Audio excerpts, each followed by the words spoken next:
Welcome, friends, as we continue our visit with the winter saints. Today, the saint we'll meet is Catherine Laboure, and on our timeline here is the birth of Jesus, the white star.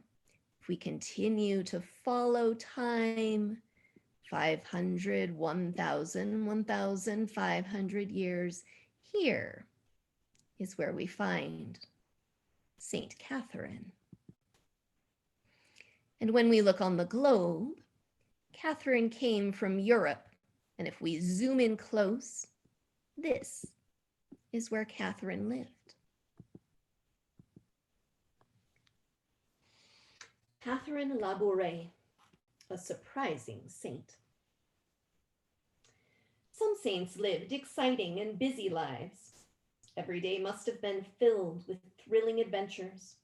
But some saints lived dull lives. They didn't do much out of the ordinary. Still, even dull people can surprise us. A surprising saint was named Catherine Laboure.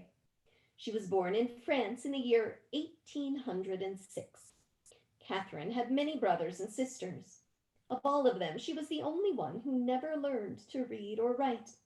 Perhaps that's because Catherine had no time to study.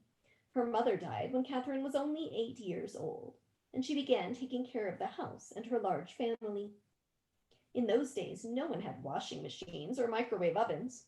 Catherine had to haul water from a well for her family to drink and to wash and to cook.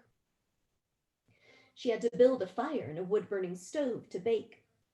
It was a hard life. When Catherine was 14, she told her father she wanted to enter a religious community. She wanted to become a sister of charity of St. Vincent de Paul. Catherine was not a leader in her community of sisters.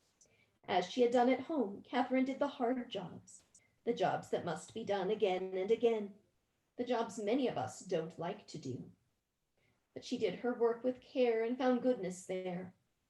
Catherine looked after the chickens, feeding them and watering them. She cleaned their pens and gathered their eggs, still warm from the hens' bodies. Catherine treated the chickens when they fell ill. She probably named each hen and rooster, for she came to know them well. Catherine did this work day after day. There is never a holiday from raising chickens. One of the leaders in her community later described Catherine as rather dull, but Catherine, the surprising saint, had a surprising prayer life. It was anything but dull. 3 different times, Jesus' mother, the Virgin Mary, appeared to Catherine. The first time, Catherine saw a shining child who led her into the chapel. There she saw Mary and talked with her for 2 full hours. Mary told Catherine that difficult times were ahead for her and for the church. Twice more, Mary came to Catherine. They talked together like friends. They talked together like mother and daughter. For a woman who had lost her mother when she was still a young girl, these must have been good talks and good times. One might think Catherine would wake the whole community with her news. It isn't every day a person has a heart-to-heart talk with someone from heaven. And Catherine did this 3 times.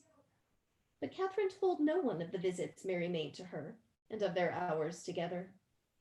Perhaps she thought no one would believe a chicken farmer, a woman who could neither read nor write. Or perhaps she did not wish to become a curiosity, no longer simply Catherine, but that weird woman who sees visions.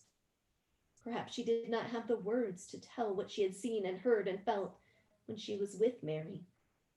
It would be hard to explain a hug to someone who has never been touched, or the feel of summer mud between toes to someone who has always worn shoes. Whatever the reason, Catherine just kept living her rather insignificant life.